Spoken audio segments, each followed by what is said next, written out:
Evangelho de João, capítulo 4, um texto muito conhecido pela igreja. É o encontro de Jesus com a mulher samaritana. Quero convidá-los a fazer a leitura comigo do verso 1 até o versículo 26. Diz assim a palavra do Senhor: E quando o Senhor entendeu que os fariseus tinham ouvido que Jesus fazia e batizava mais discípulos do que João, ainda que Jesus mesmo não batizava mais os seus discípulos, deixou a Judeia e foi outra vez para a Galileia. E era-lhe necessário passar por Samaria. Foi, pois, a uma cidade samaritana chamada Sicar, junto à herdade que Jacó tinha dado a seu filho José. Estava ali a fonte de Jacó. Jesus, pois, cansado do caminho, assentou-se assim junto da fonte. Era isto quase a hora sexta. Veio uma mulher de Samaria tirar água. Disse-lhe Jesus: dá-me de beber, porque os seus discípulos tinham ido à cidade comprar comida. Disse-lhe, pois, a mulher samaritana: como sendo tu judeu, me pedes de beber a mim, que sou mulher samaritana? Porque os judeus não se comunicam com os samaritanos. Jesus respondeu e disse-lhe: se tu conheceras o dom de Deus, e quem é que te diz, dá-me de beber, tu lhe pedirias e ele te daria água viva. Disse-lhe a mulher: Senhor, tu não tens com que tirar, e o poço é fundo, onde pois tens a água viva? És tu maior do que o nosso pai Jacó, que nos deu o poço, bebendo ele próprio dele, e os seus filhos e o seu gado? Jesus respondeu e disse-lhe: qualquer que beber desta água tornará a ter sede, mas aquele que beber da água que eu lhe der nunca terá sede, porque a água que eu lhe der se fará nele uma fonte de água que salta para a vida eterna. Disse-lhe a mulher: Senhor, dá-me desta água, para que não mais tenha sede, e não venha aqui tirá-la. Disse-lhe Jesus: vai, chama o teu marido e vem cá. A mulher respondeu e disse: não tenho marido. Disse-lhe Jesus: disseste bem, não tenho marido, porque tiveste 5 maridos, e o que agora tem não é teu marido. Isto disseste com verdade. Disse-lhe a mulher: Senhor, vejo que és profeta. Nossos pais adoraram neste monte, e vós dizeis que é em Jerusalém o lugar onde se deve adorar. Disse-lhe Jesus: mulher, crê-me, que a hora vem em que nem neste monte, nem em Jerusalém adorareis o Pai. Vós adorais o que não sabeis. Nós adoramos o que sabemos, porque a salvação vem dos judeus.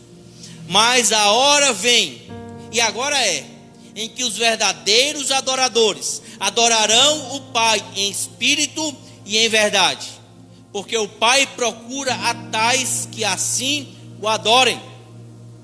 Deus é espírito, e importa que os que o adorem em espírito e em verdade. A mulher disse-lhe: eu sei que o Messias, que se chama o Cristo, vem. Quando ele vier, nos anunciará tudo. Jesus disse-lhe: eu o sou, eu que falo contigo. Vamos prosseguir mais alguns versículos. Diz assim, verso 27: e nisto vieram os seus discípulos, e maravilharam-se de que estivesse falando com uma mulher. Todavia nenhum lhe disse: que perguntas? Ou por que falas com ela? Verso 28: deixou, pois, a mulher o seu cântaro, e foi à cidade, e disse àqueles homens: vinde e vede um homem que me disse tudo quanto tenho feito, porventura não é este o Cristo? Verso 30, saíram, pois, da cidade e foram ter com ele. Amém? Senhor, é a tua palavra, Pai. Fala conosco, abre o nosso entendimento, permite, Senhor, que cada um que aqui está e os irmãos que acompanham nas redes sociais possam ser ministrados pelo teu poder, que a tua palavra nos transforme. Ó Deus, gera em nós arrependimento, vida. Nós precisamos do Senhor. Por vezes estamos tão distantes, mas o Senhor é poderoso para marcar encontros e transformar a nossa vida. Pedimos assim em nome de Jesus. Amém. Irmãos, vocês já ouviram um ditado popular que diz: você está com a faca e o queijo na mão? Normalmente quando dizem isso e usam esse ditado, querem dizer que tal pessoa já tem tudo que precisa para realizar determinada coisa. Esses dias aconteceu algo semelhante comigo. Eu estava com uma prateleira para instalar, colocá-la no banheiro da minha casa. Irmãos, eu não fiz, porque eu não tinha furadeira para colocá-la, essa prateleira. E fiquei com essa consciência. Ainda pesquisei alguns preços e esperava a oportunidade para ter a furadeira para assim colocar essa prateleira. Mas aí os dias se passaram e eu ganhei uma furadeira de presente. Então agora eu estava com a faca e o queijo. Porém, irmãos, passei 20 dias com a faca e o queijo e a prateleira guardada. Irmãos, é interessante pensar que somente a faca e o queijo não são suficientes. É preciso ter fome, é preciso ter vontade. Eu tinha a prateleira e a furadeira, mas não tinha vontade de colocar. É interessante pensar que Jesus, ele encontra pecadores, e aqueles que se arrependem, que desejam, terão uma nova vida. Por vezes é isso que nos falta, é vontade, é desejo. Temos tudo o que precisamos, e a nossa esperança, a nossa expectativa é que nesta noite o Senhor nos capacite, o Senhor nos estimule, o Senhor nos dê a vontade para mudarmos para uma nova vida. Amém? Nesse contexto do texto que lemos, ele é exposto do verso 1 até o versículo 5, mostra o contexto que passou esta passagem de Jesus com a mulher samaritana. Irmãos, o contexto diz, logo no verso inicial, que os fariseus tinham ouvido que os discípulos de Jesus, ou que Jesus batizava mais pessoas do que os discípulos de João. E é interessante que o texto diz que quando Jesus escuta isso, ele sai da Judeia e vai para Galileia. O objetivo desta ida de Jesus para outra cidade, indo para outra região, é porque o fato dos fariseus não estarem ainda satisfeitos com a prisão de João Batista, pensando eles que uma vez que encerraram João em prisão, esse crescimento iria ser barrado. E Jesus, entendendo que poderia gerar ali uma perseguição maior, e por entender que não chegou o tempo da sua morte e crucificação, ele decide estrategicamente ir para outra região. Mas o que é interessante, irmãos, é que no verso 4 diz que era necessário passar por Samaria. Quando entendemos algumas palavras no original, podemos perceber questões maiores e intenções do texto. Quando o texto diz era-lhe necessário, a palavra aqui no original não significa uma necessidade geográfica. A palavra edir, usada aqui de forma proposital pelo apóstolo João, quer expressar que era necessário porque fazia parte do plano de Deus para alcançar aquela cidade, aquela região de Samaria. Irmãos, até porque existiam cerca de 3 trajetos diferentes para um judeu ou para qualquer outra pessoa sair de Judá, sair ali da região da Judeia e ir para a região da Galileia. Imaginem, aqui está a Judeia, aqui está a Galileia e no meio está Samaria. O trajeto mais comum usado pelos judeus, sabe qual era?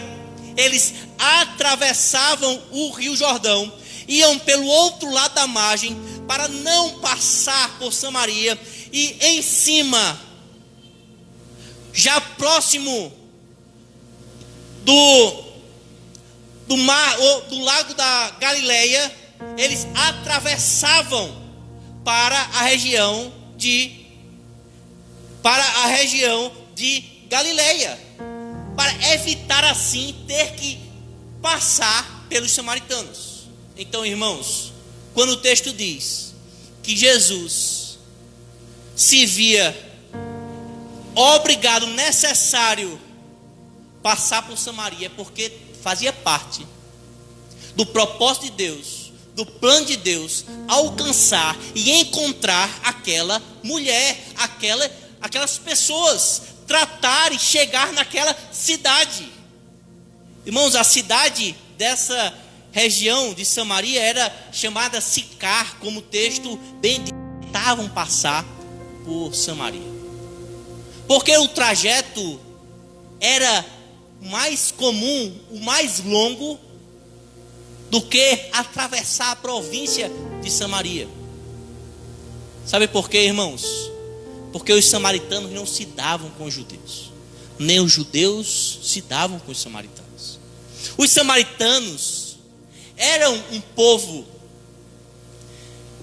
que fazia parte do reino do norte, Israel. Quando o reino do norte foi levado cativo pela Síria, cerca de 722 anos a 21 anos antes de Cristo, eles levaram cativos e instituíram ali a Síria, instituíram ali Samaria como a capital da Síria. E assim, irmãos, eles impediram que os judeus voltassem para Jerusalém, voltassem para a região do sul. E para isso, eles começaram a incentivar, colocar práticas de culto, levantar templos para que os judeus que estavam cativos em Samaria, na Síria, não retornassem para Jerusalém, não retornassem para Judá. E eles começaram a se misturar com o povo. Esses judeus que estavam em Samaria começaram a casar com pessoas de outras regiões. E começaram a implantar e inserir em sua vida práticas de cultos pagãos. E portanto, quando encerra os cativeiros e é permitido que o povo retorne para Jerusalém para reconstruir a cidade, os samaritanos, eles não são bem-vindos. Os judeus que regressam impedem que os samaritanos participem da reconstrução, porque para eles, os samaritanos eram pessoas rebeldes, eram pessoas mestiças, eram pessoas que estavam se contaminando com outras raças, com outros credos. Eles tinham um misticismo em sua religião. Para que vocês percebam, irmãos, os samaritanos, eles não consideravam todos os livros dos judeus. Para eles, os únicos que eles consideravam eram os 5 primeiros livros. Outra questão: o lugar de culto dos samaritanos era no Monte Gerizim. Eles não consideravam mais o templo em Jerusalém. Eles tinham outras práticas místicas. E por isso, os judeus não se davam com os samaritanos.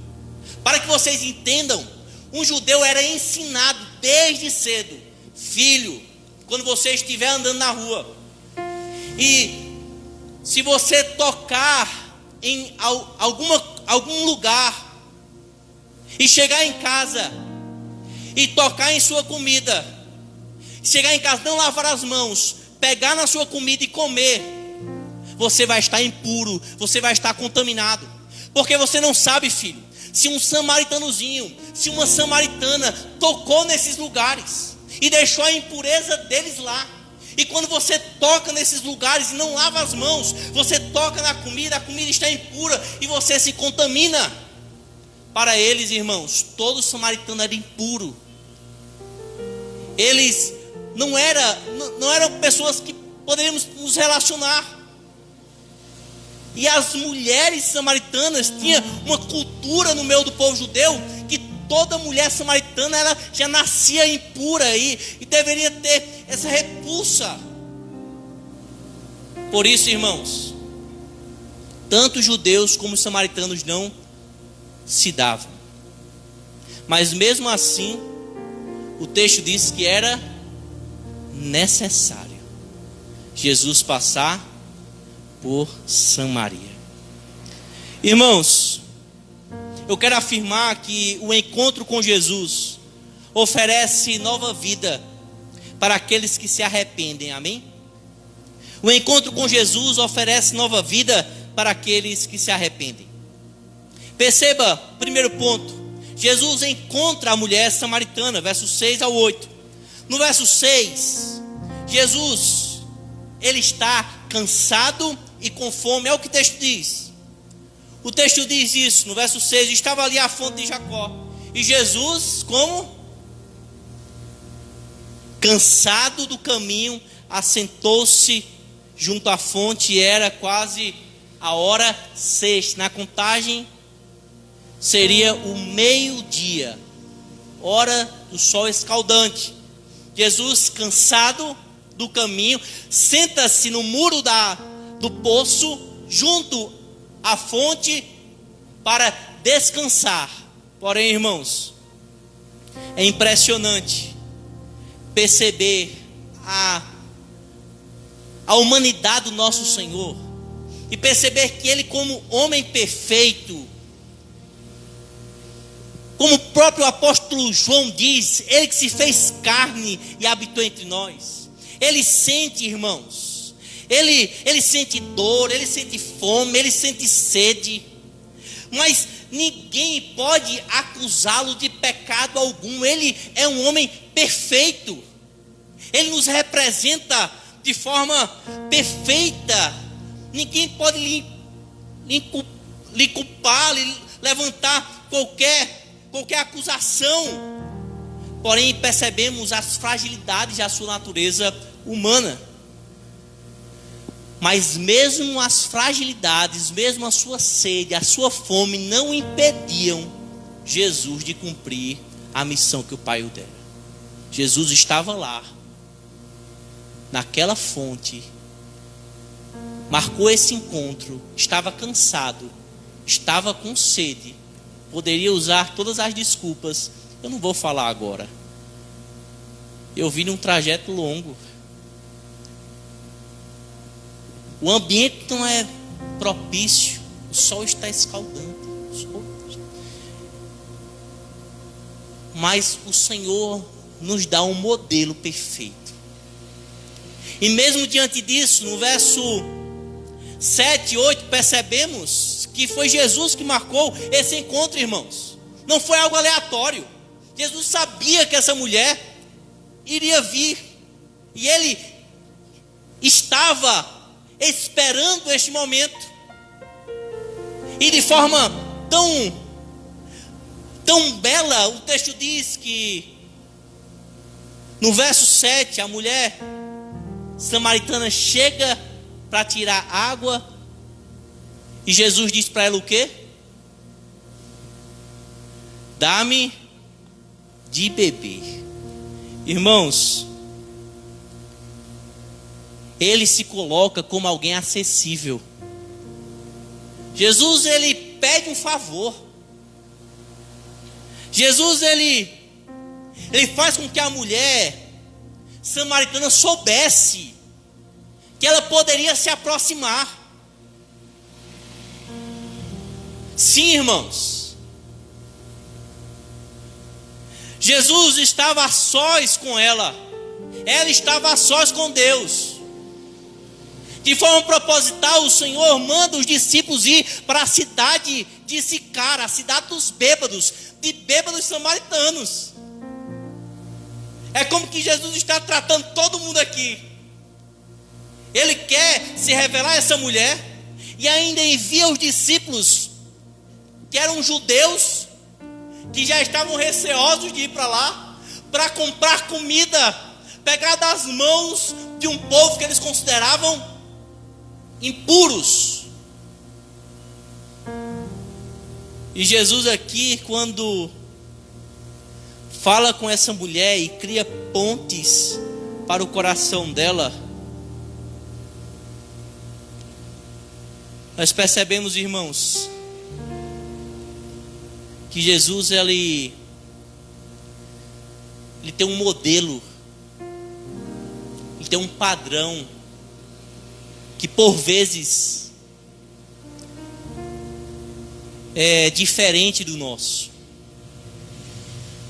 Jesus ele insiste com essa mulher. Jesus ele não apenas marca o encontro com essa mulher, mas o segundo ponto, Jesus ele insiste contra a resistência dessa mulher samaritana. Irmãos, essa mulher, ela é meio hostil, ela é meio braba, né? Olha isso. Jesus diz para ela: dá-me de beber. E o que ela responde? Como sendo tu judeu, pedes de beber a mim, que sou mulher samaritana? Essa mulher é relutante, resistente, que coloca obstáculos, que não se achava confortável, porque ela reconheceu que Jesus era judeu, a sua fala, as suas vestes, e portanto ela que era indigna, ela que era afastada até mesmo do convívio da sua própria comunidade, uma mulher que iria pegar água ao meio-dia, levando um jarro. Irmãos, não era horário para pegar água. Aquela mulher já era conhecida na cidade. O texto nos faz saber que ela já tinha tido 5 maridos. E o marido e a pessoa que ela estava não era marido dela. Certamente a cidade a excluía. As outras mulheres não queriam a companhia dela. Ela era e representava ali aquele cenário, a vida dela. Um cenário de desgaste, de peso, de culpa. E é interessante, irmãos, gostaria também de trazer duas questões importantes nesse texto. Existem duas palavras no original usadas para fonte ou poço, sendo traduzida por fonte ou poço, a mesma palavra. Essas duas palavras, a primeira dela, que está no verso 6 e no verso 14, é peguer. Essa palavra que é usada pelo apóstolo João, quando diz aqui no versículo 6, junto à fonte de Jacó, peguer. No versículo 14, Jesus diz: aquele que beber desta água, fluirá nele uma fonte de água vida. Ele usa a mesma palavra que significa águas profundas. Essa palavra significa olho de água, água ativa.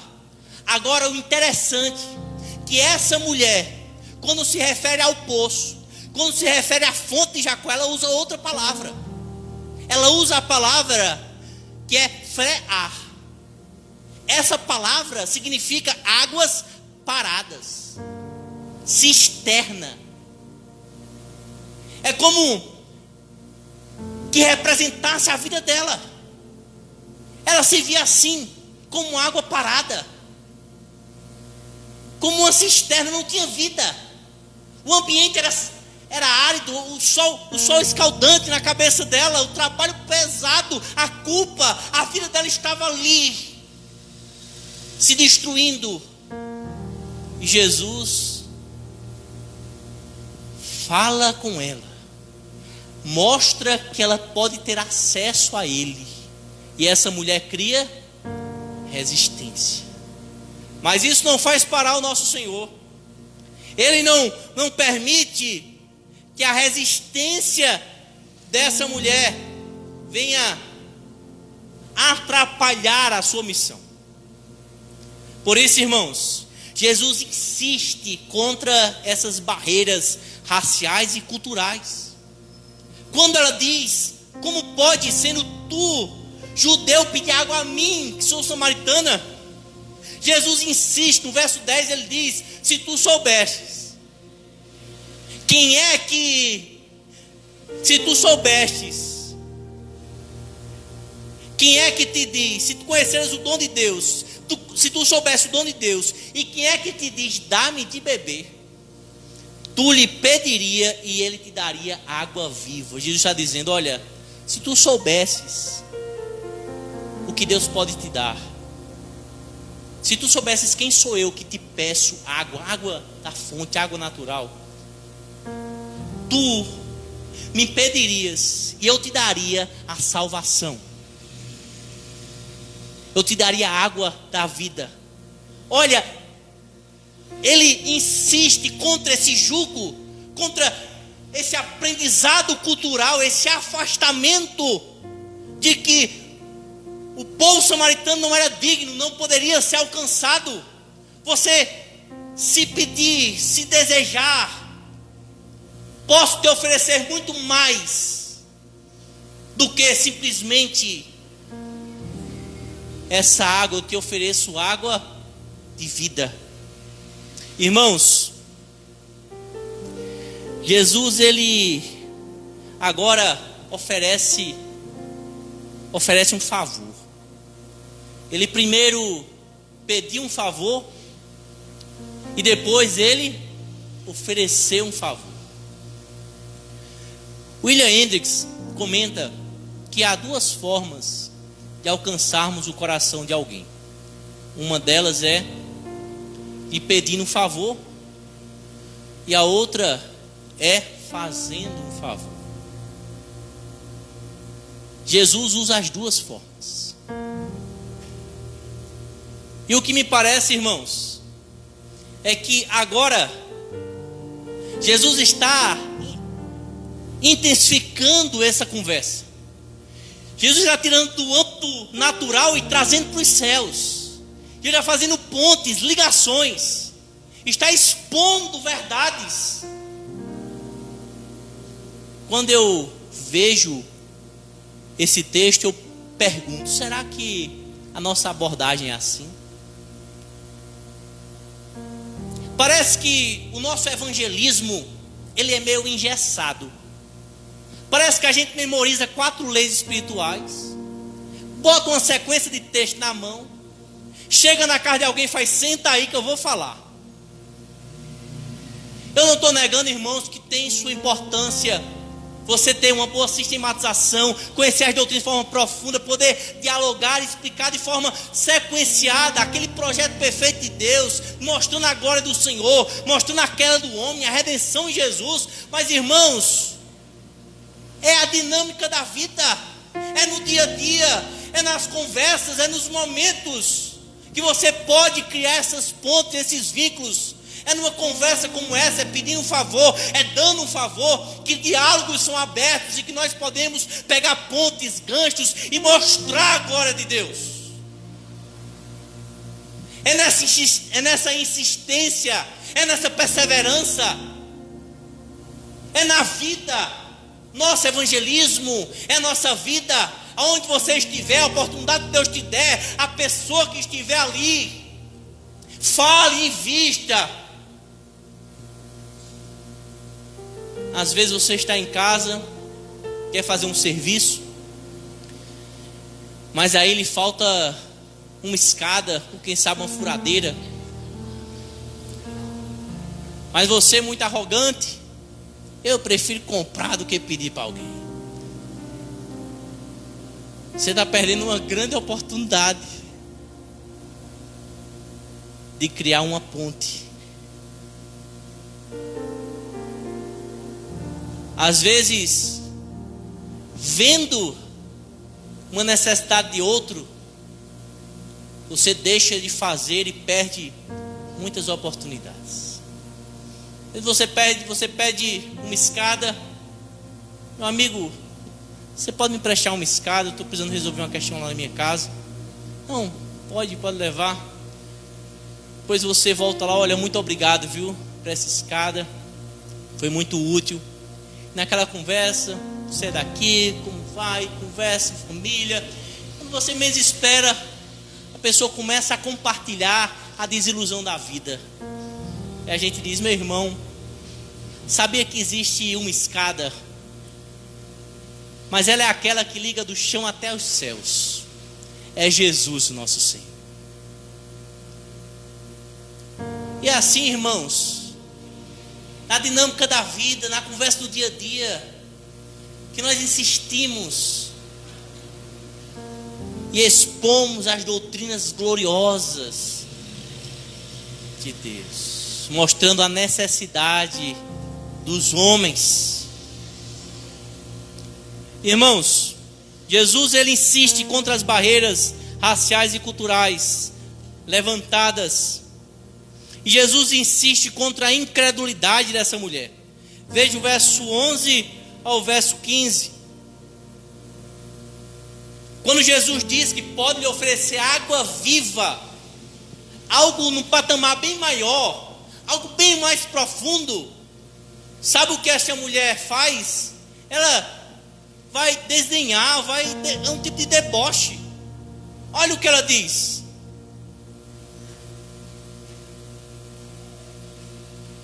Senhor, tu não tens nem com que tirar, tu não tens nem um vaso, nem um balde, e o poço é fundo. Esse poço, nos estudos atuais, é cerca de 30 metros, mas naquela época ia ser 60, 70 metros. E a ideia de água viva era água que alimentava o poço, água que estava lá embaixo, o olho d'água. E a mulher diz para Jesus, parece semelhante a Nicodemos, o mestre da lei, que diz: nascer de novo? Como eu vou entrar no ventre da minha mãe? Tanto estudioso como uma leiga, uma pessoa que não tinha tantas instruções, não compreenderam as verdades espirituais. Mas o Senhor insiste nos dois. No caso dessa mulher, mesmo com a sua relutância, a sua incredulidade, mesmo ela dizendo: o Senhor é maior do que Jacó, do que o patriarca Jacó, que ele bebeu nessa fonte, os filhos dele, o gado dele bebeu nessa fonte.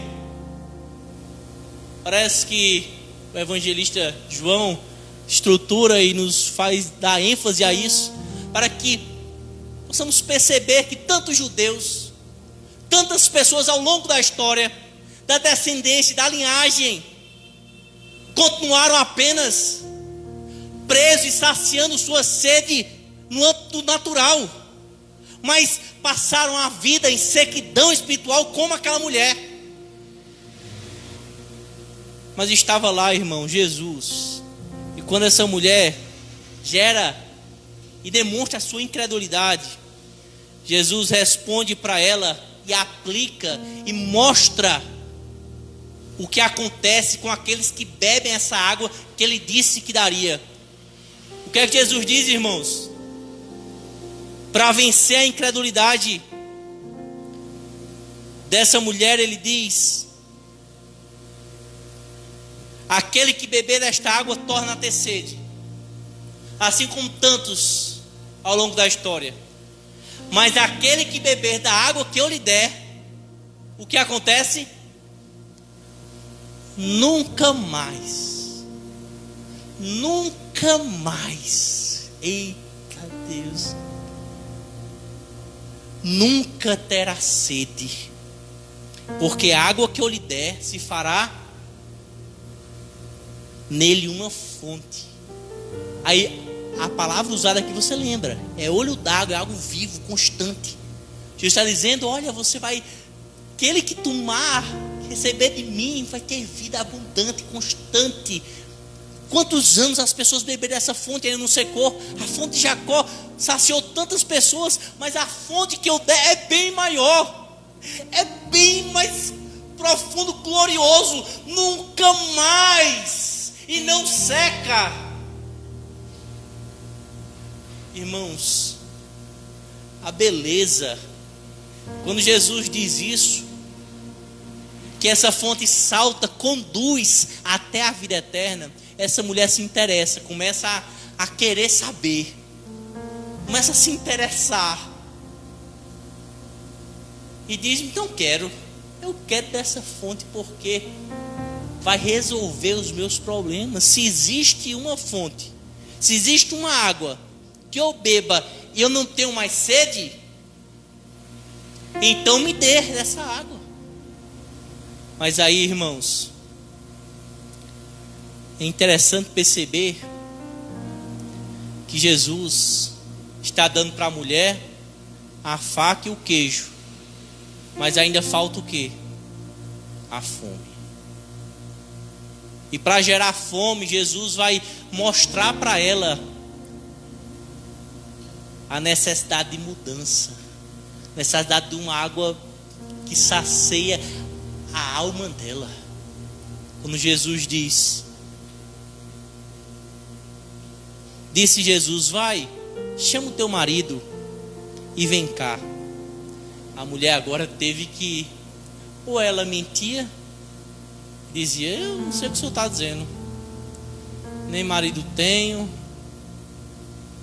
eu estou aqui, nunca fui casado, ou inventar qualquer coisa. Mas aí ela diz: não tenho marido. E disse Jesus: dissesse bem, não tenho marido, porque 5 maridos tivesse. Ela precisou confessar, ela precisou trazer à memória a situação dela, a área dela, aquilo que era mais escancarado, que ela tentava esconder. Ela precisou confessar: eu não tenho marido. Jesus: é verdade, você está casado, você está casada com o marido de outro. E aí ela precisa agora resolver a vida dela. Ela agora precisa saber que água é essa. Ela agora precisa mudar.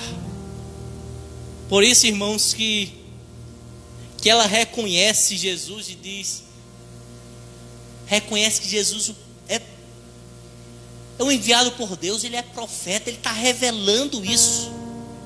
E para alguns parece que não tem muito nexo o ponto que ela diz sobre adoração, sobre culto. Parece que ela quer mudar de conversa Mas o que percebemos aqui, irmãos, percebemos que ela reconhece a necessidade, ela reconhece a necessidade de ter uma nova vida, e ela percebe que essa nova vida, essa satisfação espiritual está relacionada ao culto, à forma de adorar. E o terceiro ponto é isso, é Jesus chamando essa mulher samaritana a uma nova vida. É do verso 19 até o versículo 30. Jesus está chamando essa mulher para uma nova vida. E ela diz e argumenta sobre culto, querendo saber onde é o lugar certo para adorar. E Jesus vai dizer para ela,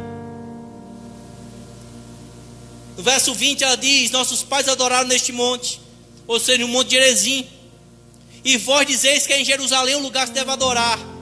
E disse-lhe Jesus: mulher, crê-me, que a hora vem, em que nem neste monte, nem em Jerusalém adorareis o Pai. Vós adorais o que não sabeis, nós adoramos o que sabemos, porque a salvação vem dos judeus. Ou seja, vocês samaritanos estão distorcendo, estão com conhecimento errado. A salvação, ou seja, a promessa vem da tribo de Judá, vem desta linhagem que guardou a aliança, guardou a lei, é dos judeus. Eles estão com a razão. Mas no verso 23 ele diz: mas a hora vem, e agora é, em que os verdadeiros adoradores adorarão o Pai em espírito e em verdade. Porque muitos descendentes de Abraão, muitos judeus falharam, morreram de sede espiritual. Muitos não adoraram ao Senhor. Mas Jesus está dizendo que não se limitará à região, a lugar, a prédio, a estrutura, mas aqueles que adoram ao Senhor, o adoram em espírito, ou seja, com a nova vida, impulsionados pelo Espírito Santo e em verdade, de acordo com a verdade de Deus, de sua palavra. Agora, irmão, sabe o que é interessante aqui? É que Jesus disse que o Pai procura aqueles que o adoram. O Pai procura os tais que assim o adorem. Sabe o que significa adorar, irmãos?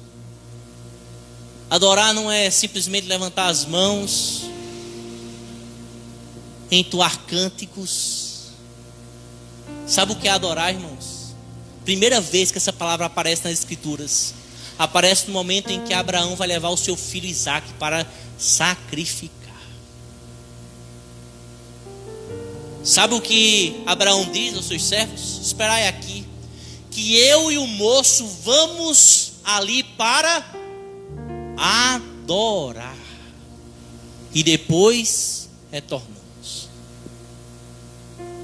Abraão sabia que Deus era poderoso para ressuscitar Isaque, se necessário, se fosse vontade dele. Mas Abraão estava indo com Isaque, não era para entoar cânticos, irmãos.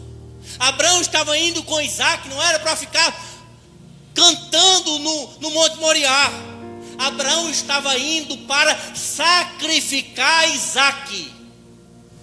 Sabe o que significa a palavra, a origem, adorar? No contexto que ela foi apresentada a primeira vez ali com Abraão, a palavra significa prostrar-se ao chão. A ideia é que Deus procura pessoas que vão submeter, prostrar, reconhecer que em semelhança a Abraão vão se render à vontade de Deus. E Deus usa essas pessoas. Deus procura porque quer usá-las. Deus quer fazer isso conosco. Pessoas que reconhecem, que se prostram, que adoram ao Senhor, mesmo quando a escolha é muito difícil. Irmãos, o chamado que Deus faz a essa mulher é para uma nova vida. Ela diz ao Senhor que espera o Messias, que ele vai esclarecer tudo. E Jesus no verso 26 diz: eu sou, eu que falo contigo. Irmãos, Jesus tinha escondido. Jesus, quando curava as pessoas, falava: não fale para ninguém. Jesus entendia e deixava muitos dos seus milagres para um número limitado de pessoas. Mas para essa mulher ele abriu o jogo. Para essa mulher samaritana, adúltera, para essa mulher que estava com conceitos errados sobre a palavra de Deus, o Senhor abriu e disse: eu sou que fala contigo.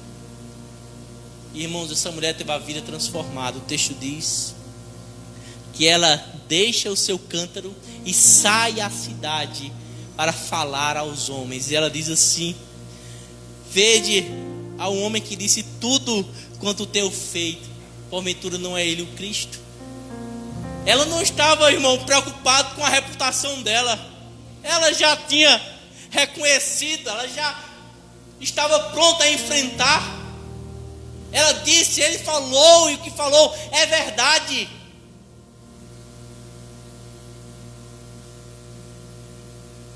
E eu quero dessa fonte, eu quero saciar o meu coração, quero uma nova vida. Irmãos, quero trazer 3 aplicações para nossas vidas. Primeira delas, devemos abrir estradas, pontes, que o Evangelho chegue a outras pessoas. Jesus, ele nos dá um modelo, um exemplo. Jesus, ele, mesmo cansado, mesmo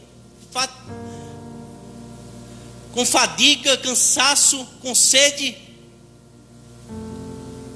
ele cumpriu a missão, ele investiu, ele criou pontes, ele investiu, ele perseverou.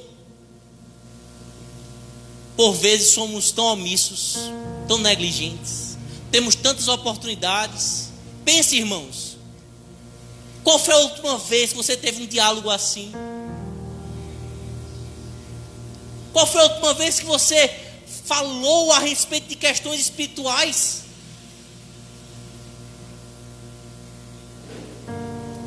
Eu quero incentivá-los a perceber o seu cotidiano e as pontes, as pessoas que Deus tem colocado em nossa vida para expor o Evangelho. Amém? Que Deus nos guarde dessa ação metódica de querer ter uma vida engessada, querendo cumprir metas, chegar e sem se importar com o outro, verdadeiramente apenas lançar palavras. O Senhor nos dê amor pelos perdidos, nos dê compaixão e nos faça investir, gastar tempo, estar ali acompanhando, lançando palavras de vida, irmãos. Segunda verdade é que temos que vencer o nosso preconceito. Irmãos, se tivesse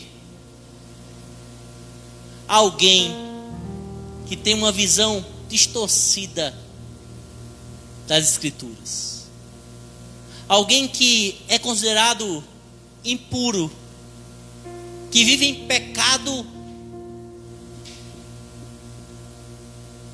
um adúltero, uma adúltera, um bêbado, um drogado, o que você faz? Se tiver oportunidade de falar de Jesus para ele, o que você faz? Você diz: eu acho que essa pessoa não tem jeito não. Só o outro, eu mesmo não vou não. Deus me livre me envolver num negócio desse. O cara carregado desse vai querer me matar. Mande outro ir, né? Irmãos, eu acho esse testemunho tremendo. O pastor Johnny, do Betel Brasileiro, ele compartilhando que evangelizaram uma comunidade, uma favela, numa cidade que ele pastoreava. E Deus salvou o chefe do tráfico. E o chefe do tráfico era um travesti. E quando eles saíram daquela casa felizes, alegres porque o Senhor fez tal obra, eles escutam uma voz lá de cima daquele homem e diz assim: ei, ei. O pastor John disse que olhou assim para trás e ele disse: mas quem me garante que vocês não vão desistir de mim? Porque, irmãos, será que estamos preparados? Será que realmente queremos investir? Se chegar alguém assim tão complicado como essa mulher, sabe, não é aqueles parecidos conosco, que tem os pecados escondidos, que tem as coisas mais maquiadas, não é aquele povo escancarado, que sai assim ao meio-dia para ninguém ver, que está coberto de vergonha, e chegar precisando de ajuda, mas não falando. O que você vai fazer? Vai passar de lá? Vai deixar? Porque você não quer se desgastar? Porque você tem medo? Porque você acha que aquela pessoa não tem jeito? Irmão, Jesus não fez isso. Jesus insistiu, Jesus persistiu, Jesus salvou aquela vida que é tão preciosa para o Senhor. Oi, irmãos, às vezes usamos argumentos que aquelas pessoas ali, a mesma coisa de jogar pérola aos porcos, dar coisas santas aos cães, eles vão se voltar contra nós, vão pisar nas pérolas, como Jesus disse em Mateus capítulo 7, versículo 6. Mas ali, irmãos, não é um texto para nos dar apoio a não evangelizar, de forma alguma. As escrituras nos mostram que devemos ir por todo mundo e pregar o evangelho. Devemos expor a santa palavra de Deus. O que esse texto está querendo dizer é que existem pessoas as mais distintas, regiões, raças, mas que evidenciam claramente que estão ali de forma maldosa, escarnecendo, que estão desprezando, que estão ali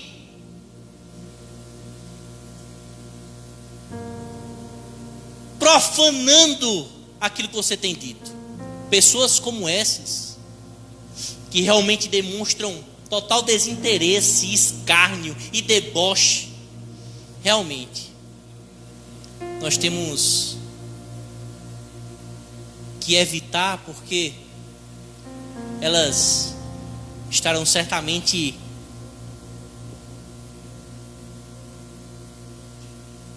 se voltando contra nós. Existem diversos textos que nos faz perceber isso. Veja aí em Mateus capítulo 10, versículo 14.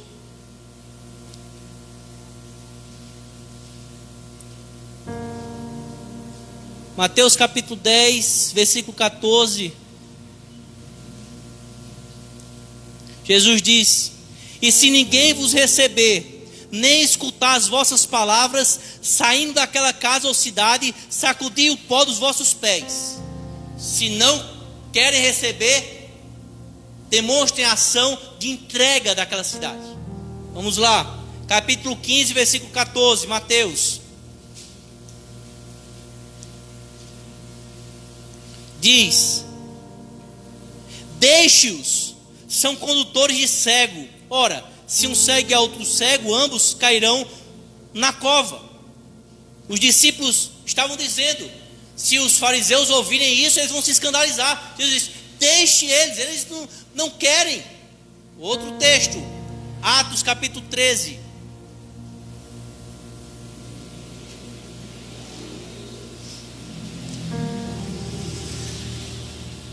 Atos capítulo 13, versículo 44.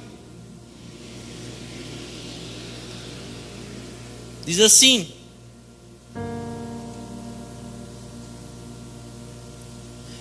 e no sábado seguinte, ajuntou-se quase toda a cidade para ouvir a palavra de Deus. Então os judeus, vendo a multidão, encheram-se de inveja e, blasfemando, contradiziam o que Paulo falava. Mas Paulo e Barnabé, usando de ousadia, disse-lhe: era necessário que a vós vos pregasse primeiro a palavra de Deus. Mas visto que a rejeitais, eu não vos julgarei dignos da vida eterna. Eis que nos voltamos para os gentios, porque o Senhor assim nos mandou. Eu te pus para a luz dos gentios, a fim de que seja para a salvação até os confins da terra. E os gentios, ouvindo isto, alegraram-se e glorificavam a palavra do Senhor. E creram todos quantos estavam ordenados para a vida eterna. E a palavra do Senhor se divulgou por toda a província. Mas os judeus incitaram algumas mulheres religiosas e honestas e os principais da cidade, e levantaram perseguição contra Paulo e Barnabé, e lançaram fora os seus termos. Sacudindo, porém, contra eles o pó dos seus pés, partiram para Icônio. Paulo pronunciou sobre aqueles que blasfemavam e julgavam: vocês recebam de Deus. Irmãos, veja em Tito, capítulo 3, para encerrar. Tito, capítulo 3, versículo 10 e 11. Ao homem herege, depois de uma ou outra advertência, evitai-o, sabendo que esse tal está pervertido e peca, estando em si mesmo condenado. Considerando isso, irmãos, considerando que tem pessoas, tem casos de pessoas que escarnecem, que zombam, e não é sábio você continuar com a evangelização. Mas se não for isso, se a pessoa não se enquadra nessa situação, se ela está, mesmo que criando resistência, mas está ali, ouvindo, e você tem essa ponte com ela, insista, porque você não terá culpa, você não levará sobre si esse peso de não ter partilhado a palavra. Amém? E assim diz o Provérbios, capítulo 9, verso 8: não repreendeis o zombador, caso contrário, ele o odiará. Repreenda o sábio e ele o amará. É tão difícil, irmãos, quando nós queremos fazer com que bodes, com que lobos sigam as doutrinas do Senhor. Quando queremos que as pessoas não convertidas se encaixem em conjunto de regras, podemos criar legalistas. As pessoas que não conhecem a Deus precisam do Evangelho, precisam ver quem são, precisam se converter, precisam ser salvas. Não se coloca vinho novo em odres velhos, porque o vinho novo vai romper o odre. Uma pessoa não convertida não recebe, ela precisa ser salva primeiro. Que Deus nos dê sabedoria, discernimento no nosso evangelismo, percebendo aquelas pessoas e os seus estados e como devemos chegar ao coração delas. Amém? E por último, irmãos, eu quero lhe falar.